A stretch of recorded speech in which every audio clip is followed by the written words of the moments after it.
Prefect. Wahlberg is joined by Caldo, who comments on how difficult it would be for MASH to proceed when he must face Margaret in the next round. He feels like the main reason Rain was able to become a divine visionary in this second year was because Margaret didn't participate. Caldo is the head of Magic Talent Administration, so he carefully examines every candidate each year. In his opinion, the surest candidate for divine visionary this year is the Orca Prefect. After witnessing him destroy his foes in the middle school tournament, he knows the boy is the real deal, especially his second. The principal acknowledges the assessment, and Caldo laughs because he's sure that Wahlberg only agrees if the circumstances were normal, and they are not. The visionary feels like Wahlberg is a MASH fanboy, and he doesn't know what's so alluring about him. Internally, he discusses how Margaret has all the qualifications to become a divine visionary, and he doesn't think the magicless student has much aptitude. This shows the overwhelming difference between the two. All the while, one of the ex-participants is salty that MASH outperformed him and tries to get his revenge by asking Margaret if he wants him to sabotage MASH before the fight. The Orca Prefect knocks him back into a wall and warns him not to do anything to dampen his fun, otherwise he will end his life. He gives the same warning to Ortier. The visionary intends to stay quiet as long as the prefect does his job. In MASH's dressing room, he gives a dramatic monologue on why he trained so hard on his journey to be a physical specimen. Lemon also takes this opportunity to express the hardships of loving MASH. Barrett jumps on the introspective bandwagon to ask her out, but she turns him down. The rejection throws him into despair, and all the while Finn watches confused by the sight before him as the only normal one. MASH's alarm goes off indicating that it's time for another protein shot. He feels like providing nutrition to the muscles is training by itself. Everyone's attention locks in on Caldo when he comments on the impressive undertaking MASH has decided to face. Finn is curious to know when the guy entered the room. MASH recognizes him as one of the visionaries who tried to bully him at his hearing. Caldo admits that MASH has caught his interest, so he wants to play a little game with him, but the magicless student instantly rejects him. He would rather rest before the next round starts. His other dorm mates can't believe that he's being so dismissive of a divine visionary. Barrett simply taps him on the shoulder, telling his rival that he's gone too far. Caldo discloses that he's the head of Magic Talent Administration. Anyone who's to join the Bureau of Magic always gets adjudicated by him. This means unless he acknowledges MASH, he may not be able to become a divine visionary. The magicless student quickly changes his mind and accepts. Caldo feels bad for playing a game with no reward for MASH, so he promises to pass MASH for this exam. If he can beat him, the game is simple. If you look, you lose. You have all seen it on social media. MASH is confident and accepts the challenge. It is apparent as he moves his hands so quickly that his dorm mates can't see. The visionary begins by first drawing a tight circle around MASH. He explains that they will be playing a slight variation of the game. There will be no rock, paper, scissors, and he will only point one finger first. After a countdown of 3, MASH wins the round if he can stay in the circle during the countdown. However, he loses the round if he faces the way the visionary points or steps out of the circle. Finn feels like MASH has overwhelming advantage with these rules and wonders what the ulterior motive is. MASH doesn't waste time thinking and accepts. If MASH can dodge all 3 rounds, then he wins. He starts the round with an attack from below as he points up. He hopes that MASH will look up, but the visionary doesn't know that MASH has more tricks up his sleeve than MacGyver. He dodges, still managing to look left instead of up. Finn can see that this is not a normal game. The cream puff addict comments on how much of a close call that was, and Caldo commends him on a nice maneuver. The next round begins, and he points both left and right. Attacks also come from those sides. The magicless student manages to deflect both attacks while looking down. Caldo is impressed he managed to block them with his bare hands. He finds it to be very quaint, and he draws his sword for the last round. Black flames emanate from the blade. The visionary reveals that the black flames enchanting the sword keep burning whatever it touches until it burns out. Do I hear Itachi in the building saying, this means he can't deflect it like he did earlier. MASH admits that it looks scary, and Finn advises him to stop while he's ahead since it looks too dangerous. Caldo throws his sword in the air and points in 3 directions. MASH dodges the first few attacks swiftly, while also staying within the small circle. An attack comes from below, and he can't look elsewhere, so he scoops the entire circle from the ground so that he can jump while looking down. He lands back in place perfectly. A random owl causes him to look left when it steals a cream puff from his pocket. He concedes, but Caldo refuses to count that look and concludes the challenge as a draw. MASH accepts the verdict. The visionary tells him that he will struggle against Margaret at his current level, and he apologizes for bothering him before leaving. MASH stares at him while he leaves, and he tells Finn that he would have been in danger if the visionary hadn't hesitated for a moment. He also points out how the guy didn't cast any spells. All the while, Caldo recaps the game and thinks that MASH is crazy for trying to take his last attack with his forehead. It makes him wonder why MASH needs to be a divine visionary so badly. Whatever it is, it will be for naught if he passes away recklessly. However, Caldo gets excited to get MASH on their side. He tells the lad to come up to their level. The short break comes to an end, and the announcer informs the crowd that the final exam is about to begin. It is a one-on-one battle, and the rules are simple. One wins if their opponent gives up or passes out. The first matchup is MASH versus Margaret.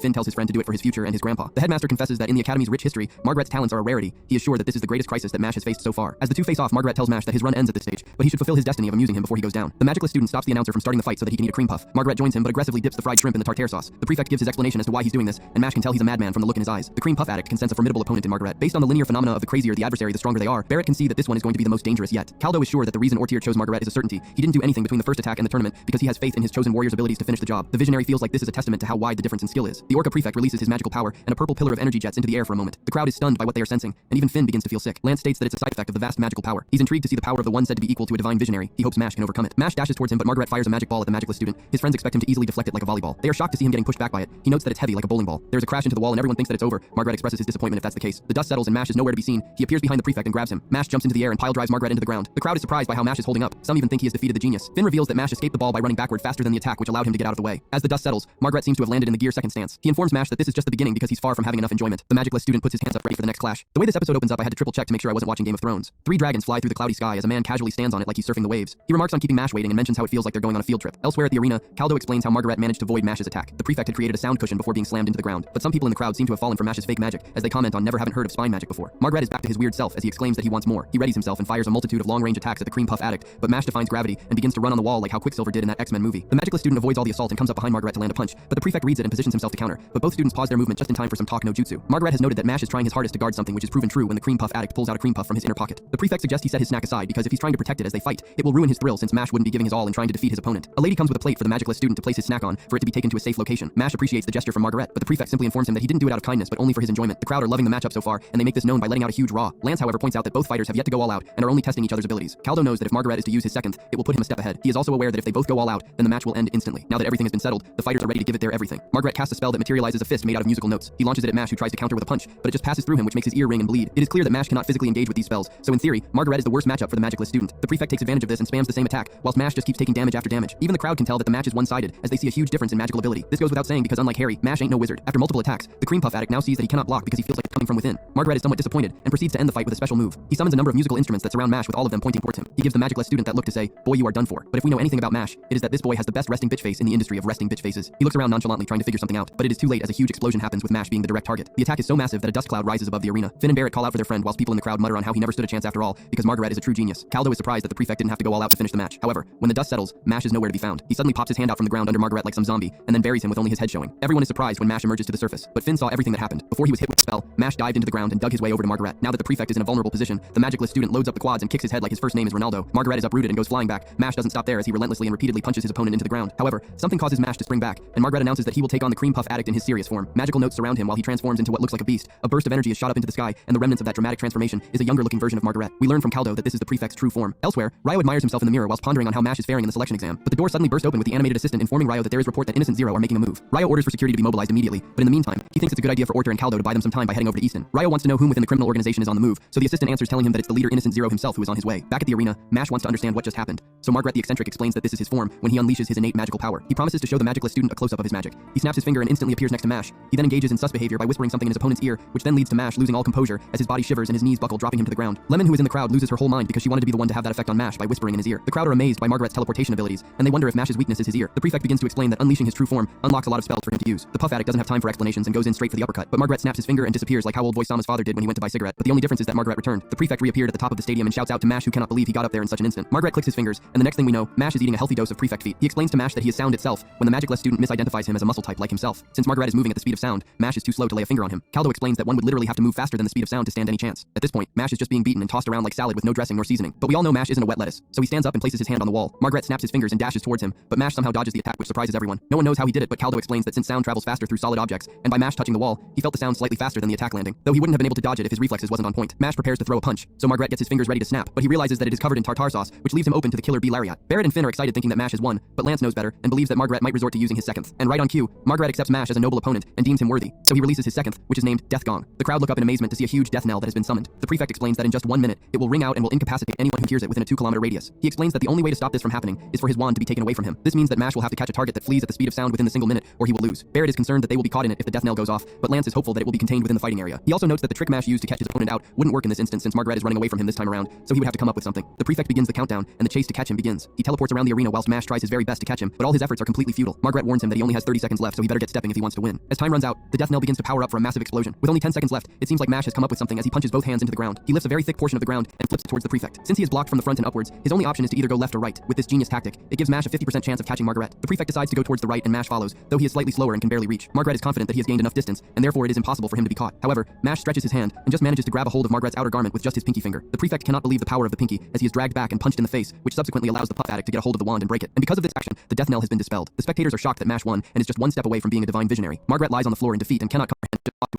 magic. He isn't arrogant, so he accepts it like the weird champ he is. Finn and Barrett cry like fangirls happy that Mash just won. Bootleg Dumbledore is elated that his boy has won, and Caldo acknowledges how interesting of a person Mash is. Ortier just stands there in the background looking hella salty with his wish version Rinnegan. When Mash turns around to walk away, a heavy presence falls upon the arena which stops everyone in their tracks. Everyone looks up at the sky only to see a crack being made in the clouds. The sky shatters, revealing a portal, and a dragon emerges from it. Looks like Innocent Zero have arrived just in time. The leader greets everyone before pointing upwards, which releases his power and freezes time, along with everyone present. Innocent Zero and his party teleport in front of Mash, and he admits that he has been looking for the guy. The leader comes close to get a better look at him. He seems surprised to see Mash alive since he believed he would be dead. He also felt some sort of despair thinking that he would never obtain him. The man then addresses the puff addict as his son. Innocent Zero's goal is to incorporate Mash into himself so that he can become complete. But before he can begin, Wahlberg stops the process since he cannot allow his top pupil to be taken just like that. After a brief stand, the headmaster of Easton makes it clear that he can't let this disorder slide and has no intention of allowing Innocent Zero to meddle in school affairs, even if it means he will meet his demise. One of the leader's subordinates is impressed that Wahlberg was able to negate the effects of the time-stopping magic, but they already accounted for this. He raises his scissors like one of those eccentric celebrity hairdressers ready to attack, but he gets a vision of a giant glaive cutting him in half and concludes it to be Wahlberg's bloodthirst. The headmaster laughs as he removes his glasses and hat. The old man suddenly gets serious, telling the background character to back off because he's an insignificant speck of dust. Innocent Zero pleads with Wahlberg to stop bullying his allies, and the villain simply reveals that he wishes to become a perfect human when asked about his objective. He basically wants to be a divine entity that is undying, beautiful, and powerful. The headmaster finds his aspiration to be so basic and doesn't feel like it's worth sacrificing countless lives for it. Innocent Zero feels like his family exists for his sake and uses Mash as an example as he claims that the kid is his. He makes the claim again that Mash is his son, so he intends to take him back to their home. Wahlberg informs the villain that Mash will become a beacon of hope for their world. The headmaster unleashes his magic power, resulting in 2 more lines to appear on his cheek. The old timer is a triple liner. He lets the evil group know once again that they will have to go through him in order to get to Mash. Innocent Zero also releases his power, causing additional lines to appear.